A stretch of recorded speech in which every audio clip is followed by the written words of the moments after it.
जब मेरी पत्नी ने नामांकन किया तो मैं उस समय जेल में था। आपको जो चुनाव चिन्ह मिला उसके लिए अंदर आप कोई सेटिंग किए थे क्या? स्मार्ट सिटी बनने वाला है क्या देवरिया?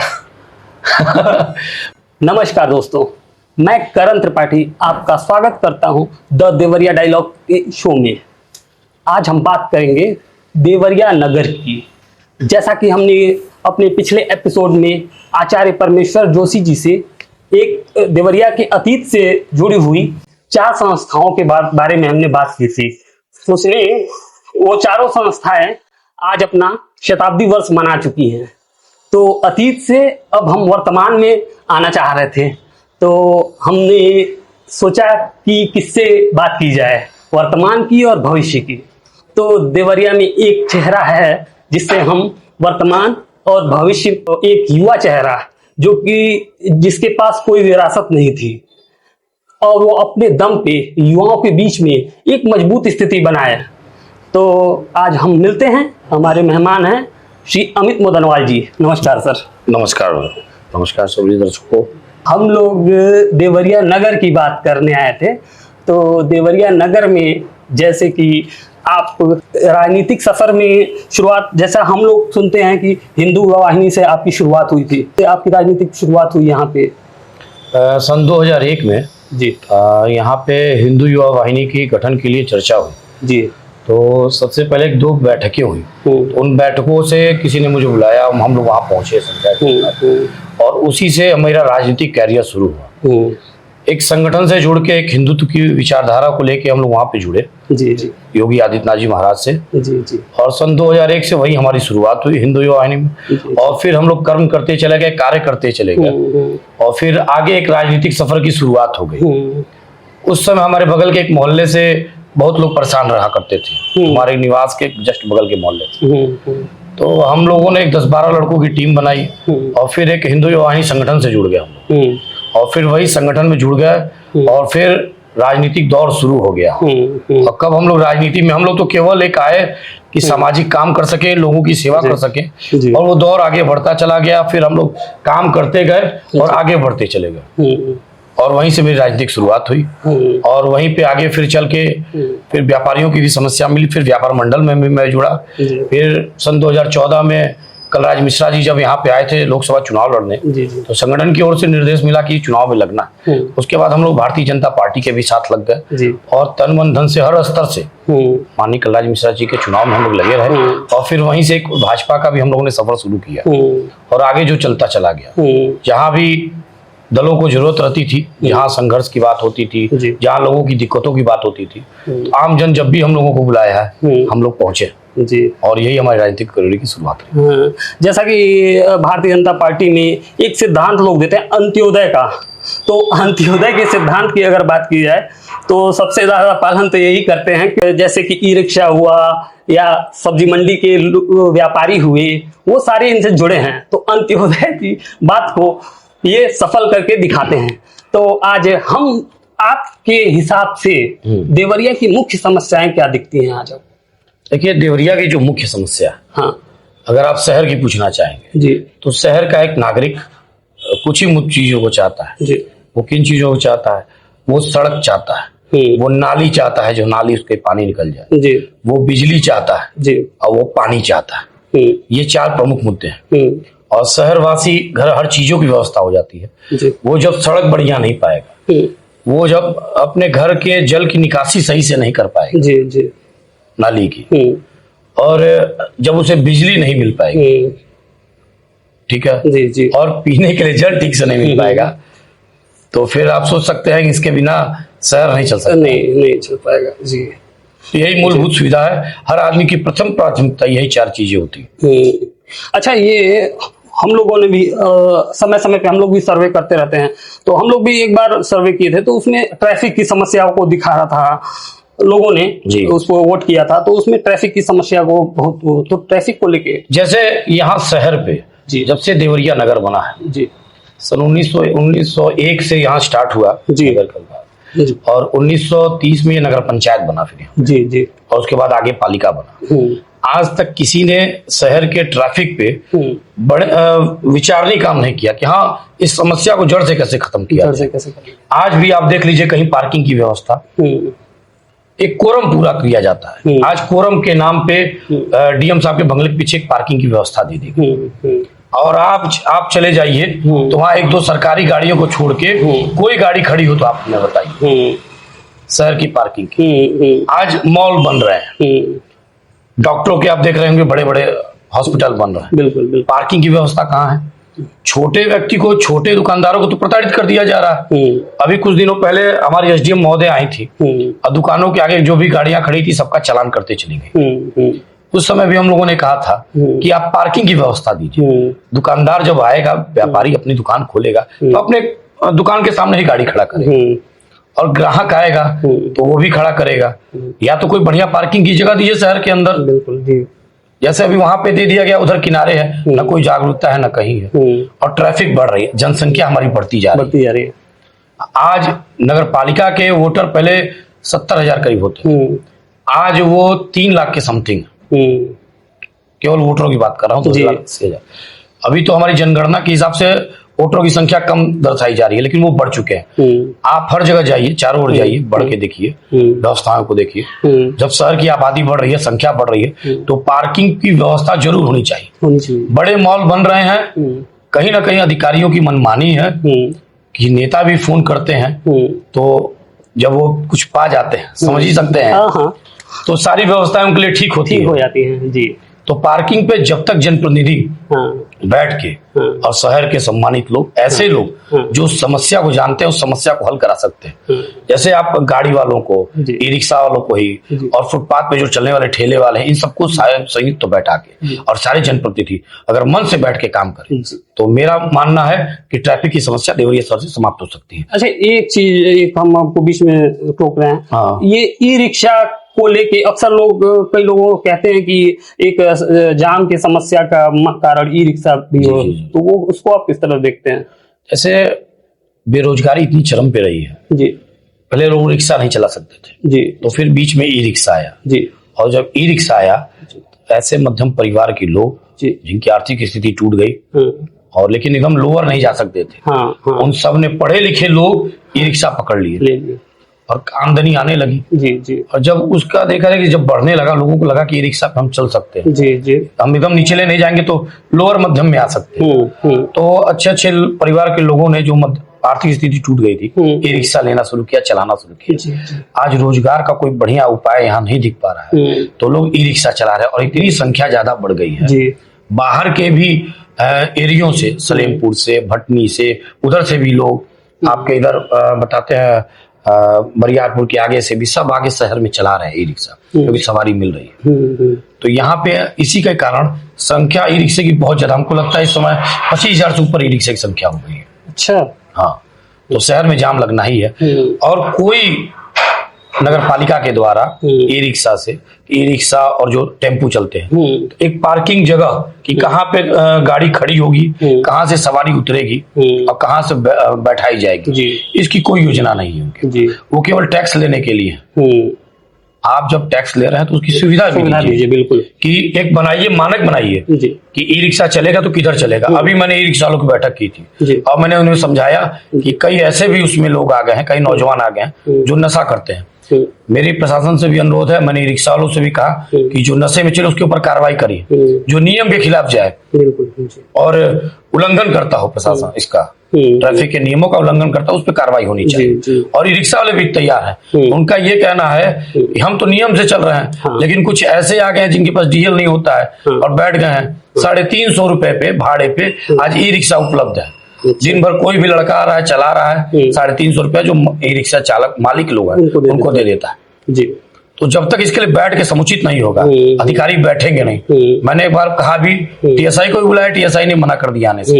इनके साथ बैठक हो और जो गलत है उनके ऊपर कार्रवाई हो और उसका सुधार होगा। अच्छा, ये अभी एक आपका वीडियो वायरल हुआ था, अगर सरकारी है तो हमको दिखाइए कि क्या टेंडर हुआ, कैसे बन रहा है, की दुकान बन रहा है। आवंटन हुई है नगर पालिका से। चुनाव नगर पालिका आप नहीं बनवाएंगे, डीओ या अधिकारी बनाएगा। डीओ का हम साफ नहीं दिए हैं। से काफी लोगों ने आपकी सराहना की थी।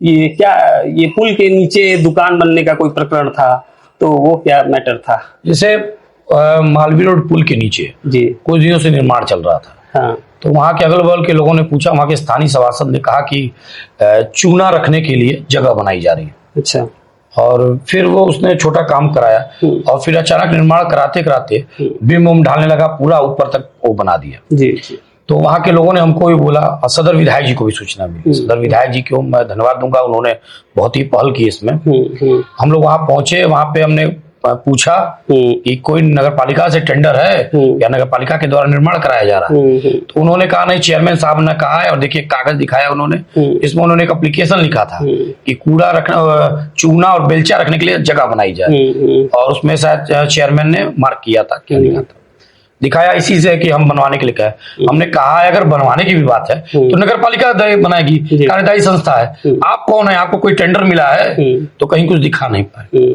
और उसके बाद बहस करने लगे, वहां लड़ने लगे। मैंने विधायक जी को फिर बताया, विधायक जी ने तत्काल अधिकारियों को बताया, फिर मैंने उच्च अधिकारियों को मैंने भी बात की और तत्काल वहां पे कार्रवाई हुई और बुलडोजर आया। जिस नगर पालिका से ये कह रहे थे कि बनाया गया है, उसी नगर पालिका के ईओ ने आके और उसी नगर पालिका के बुलडोजर ने आके उसको धराशायी किया। ये गलत चीज है। जी अब धीरे धीरे इनके सभासद के ऊपर पहले भी एक इल्जाम लग चुका है। जी एक शिवाजी पार्क हुआ करता था तहसील में, जी जी वहां पे भी एक कमरा बना था और पार्क था, बच्चे खेलते थे। इन्होंने कहा कि वहां पे कमरा बनाएंगे सामान रखने के लिए, और फिर पता नहीं कब तक धीरे धीरे करा के वहां पे दुकानों का निर्माण करा लिया और दुकान एक अपने साले को आवंटित करा दिया और बाकी लोगों को आवंटित करा दिया। आज वो पार्क वो आधा रह गया है और यही व्यवस्था यहाँ मालवीय रोड पुल के लिए की गई थी। आज वो दुकान बन गया रहता, वहां उन्होंने बीम डाल के शटर की सारी तैयारी कर ली। अगर विरोध करके नहीं तोड़वाया गया रहता तो वो दुकान बन जाती और फिर पुल के नीचे आगे भी दुकानें बनती। डर नहीं लगता है आपको? डरना क्या, जो ऊपर वाले का हाथ है। देखिए मैं एक ऐसे परिवार से, व्यवसायी परिवार से हूं जी। मेरे पिता न राजनीति में रहे हैं, न मेरे परिवार का कोई रहा है जी। मैं चुनाव भी लड़ता हूं, तो मेरे भाई क्या फेसबुक पे उठा के देख लीजिए कि वो प्रचार नहीं करता है घूम के मेरे। जी। हमारे साथ हमारे सहयोगी प्रचार करते हैं। नहीं वो तो हम लोग सुने हैं, और कोई आपको राजनीतिक विरासत में नहीं मिली है, आपने अपने दम पे बनाया है, तो वो तो उसके लिए तो सराहनीय है। और देवरिया का लाल, देवरिया का युवा, आपको कई उपाधियां मिली हैं। देवरिया के लोगों ने बहुत प्यार दिया है, बहुत। और आपने देखा भी, हाँ चुनाव में भी देखा भी, मैंने नगर पालिका का चुनाव जी, हम वही उसी प्रकरण पे आ रहे थे। ये देवरिया नगर पालिका चुनाव में जैसे कि कई लोग का ये था धारणा कि भाई ये चुनाव आप जीत चुके हैं, अंदर की मतलब खुल के तो नहीं, लेकिन अंदर ये बात बहुत चली थी। तो क्या हुआ था उस चुनाव में? जैसे जब चुनाव लड़ने का समय आया तो आपने देखा होगा कि एक हम लोग पे 2007 में एक मुकदमा दर्ज हुआ था। हाँ। उसमें महाराज जी गिरफ्तार हुए थे, जेल गए थे, और उस जेल जाने के विरोध में हम लोगों ने धरना प्रदर्शन आंदोलन किया था। हाँ। उस आंदोलन में मैंने अग्रणी भूमिका निभाई थी। जी जी। और नौजवानों के साथ लेके हम लोगों ने पूरी लड़ाई लड़ी थी। उसमें मेरे ऊपर गैंगस्टर लगा दिया गया, दर्जनों मुकदमे लगा दिए गए जी। उसमें कोतवाल हुआ करते थे चांद हुसैन और सीओ थे अजीजुल हक। तो बहुत प्रताड़ित किया गया उस समय मेरे परिवार को। मैं करीब साल भर से ऊपर हटा भी रहा, फिर आया और जेल काटना पड़ा, जेल काट के फिर मैं आया। और उसमें मेरे पिताजी को 2 महीने थाने पे भी बैठाया गया, मेरे बहन को भी, मेरी माता को भी, सबको लाके थाने बंद कर दिया गया। तो उस समय गैंगस्टर लगा, फिर आगे हम लोग उसमें लड़े और फिर जमानत करके आए, फिर आए। और इधर चुनाव के ठीक पहले पता चलता है कि फिर वो मामला खुल गया, जिसमें कोर्ट के द्वारा हम लोगों को भगोड़ा घोषित किया गया और फिर मैं उसमें मुझे जेल जाना पड़ा। तब भी हम लोग कहा था कि हम लोग को चुनाव लड़ना है, और महाराज जी से मिलकर भी मैंने कहा था और लोगों से भी कहा था कि हम लोग चुनाव लड़ेंगे, लेकिन टिकट दुर्भाग्यवश हम लोग को नहीं मिला। और तब भी हमारे लोगों ने कहा, आम जनता ने कहा कि चुनाव तुम जरूर लड़ना। जब मेरी पत्नी ने नामांकन किया तो मैं उस समय जेल में था, और हम लोग आए और चुनाव लड़े।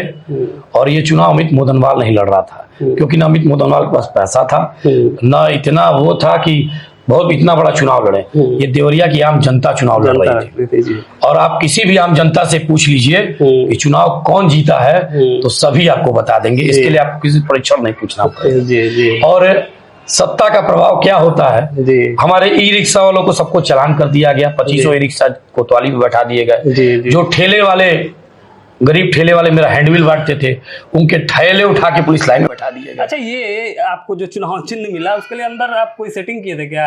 नहीं, हम कोई सेटिंग नहीं किए थे, ये ईश्वर का था कि रिक्शे वाले को रिक्शा ही मिला, एक छोटे परिवार के लड़के को, और मेरा रिक्शा बहुत दौड़ा। तो ये सही बात है, इस चीज की चर्चाएं होती रहती हैं। तो और इसके लिए आपको किसी से, आप आम जन से पूछ लीजिए, उनके दिल की आवाज बता देगी कि चुनाव कौन जीता। ठीक है, सत्ता पे कोई और बैठा है, कुर्सी पे कोई और बैठा है, लेकिन मैं इसके लिए देवरिया का जनता का धन्यवाद दूंगा। एक साधारण परिवार का लड़का जो कभी राजनीति में जिसके कोई आए नहीं, परिवार से कभी नहीं रहा, उसको देवरिया की जनता ने प्यार देके इतनी ऊंचाई तक पहुंचाया। जी जी। अच्छा, एक छोटा सा, ये एक धर्मांतरण का मामला चल रहा है एसएस मॉल को लेकर। जी जी। इस पे आपका क्या है? देखिए, इसकी गहराई से जांच होनी चाहिए। सदर विधायक इस मामले को उठाए हुए हैं और इसकी निष्पक्ष जांच होनी चाहिए जी। कि क्या है और कैसे है जी। और अगर धर्मांतरण का दोषी है तो कार्रवाई होनी चाहिए जी। देखिए, जो निष्पक्ष हो जी, बेकसूर जेल ना जाए और गुनाहगार छूटे ना, उस पर कड़ी कार्रवाई होनी चाहिए। और मेरा भी मानना है, मेरी ये मांग मेरी भी है कि इसमें निष्पक्ष जांच होनी चाहिए, पूरी जांच। और योगी जी की सरकार है और निष्पक्ष जांच हो, दूध का दूध और पानी का पानी, ये आ जाएगा जनता के सामने। जी। अच्छा, ये नगर पालिका के विस्तार को लेके आप क्या देखते हैं? जैसे अभी कुछ दिन पहले बहुत सारे मर्ज हुए हैं। जी जी, 23 गांव देवरिया नगर पालिका में मर्ज हुए जी। लेकिन मैं एक चीज कहना चाहूंगा, सोमनाथ मंदिर, पीड़रा, गायत्रीपुरम पीछे आप चले जाइए, वो बहुत पहले से देवरिया नगर पालिका में जुड़ चुके हैं। और आज भी आप चले जाइए जी, तो वो शहर लगता ही नहीं। आज भी सोमनाथ मंदिर का क्षेत्र जो देवरिया नगर पालिका में है, आज भी बहुत पिछड़ा लगता है। और जो 23 गांव आए हैं, उनके लिए व्यवस्थाएं अगर नहीं होंगी तो दिक्कतें बढ़ जाएंगी। क्योंकि जो गांव थे तो प्रधान व्यक्तिगत काम करा सकता था, प्रधान अपने मिला के फंड, लेकिन एक सभासद की क्षमता, जो निर्वाचित सभासद हैं उनसे आप पूछ लीजिए कैसी रहती है। अध्यक्षा चाहेंगी तो वहाँ थोड़ा बहुत विकास होगा, जहाँ नहीं है तो वहाँ नहीं होगा। और नाली की समस्याएं उन गाँवों में मैंने स्थिति देख रहा हूँ, मैं तो घूमता हूँ, वहाँ पे नाली की व्यवस्थाएं बहुत खराब हो चुकी है, सड़कों की भी स्थिति ठीक नहीं है। अब तो कुछ निर्माण कार्य हो रहे हैं, प्रदेश सरकार ने भी इसमें लगाया है, तो अब कुछ निर्माण हो रहा है, लेकिन इसकी अभी भी बहुत जरूरत है उन गाँव में विकास के लिए। क्योंकि शहर से जुड़ जाए और जाने के बाद वही पुराने गाँव की स्थिति नजर आए तो फिर वो विकास नहीं हो पाता है। तो जुड़ना ठीक है, लेकिन उनका विकास भी बहुत जरूरी है। बिल्कुल। अच्छा, ये कई लोग चर्चा में कहते हैं कि नगर पालिका का चुनाव आप है लड़े जीते, लेकिन अब अगली बार भी के लिए कहते हैं लोग, लगभग मानते हैं कि आप नगर पालिका के अगले अध्यक्ष हैं। कुछ लोगों का मानना है ये। तो आप बनते हैं नगर पालिका अध्यक्ष, तो आपका देवरिया को लेके रोड मैप क्या होगा? एक नया विजन रहेगा, एक नया देवरिया रहेगा। मेहनत हम लोग कर रहे हैं कि हम लोग भी आए, हम लोग भी उस पर बैठें और बैठ के एक बार विकास का मौका हम लोगों को भी मिले कि देवरिया की जनता देखे कि एक नौजवान किस तरह से विकास कर सकता है। एक नौजवान कैसे सुबह 6 बजे दौड़ के सफाई कर्मचारियों को देख सकता है। जब जनप्रतिनिधि एसी में बैठा रहेगा और सड़कों पे नहीं उतरेगा तो भले आप कह लीजिए वो कोई रोड मैप विकास का नहीं बना सकता है जो कर्मचारियों पे जाए। आप नगर पालिका की स्थिति देख लीजिए, किसी काम के लिए पैसा, बिना पैसे के कोई काम नहीं। स्वकर का भी मामला है, अभी स्वकर लागू हुआ था और सबसे टैक्स जमा कराया गया। अब पुनः निरीक्षण के लिए फिर से यहाँ के बोर्ड के द्वारा किया गया है।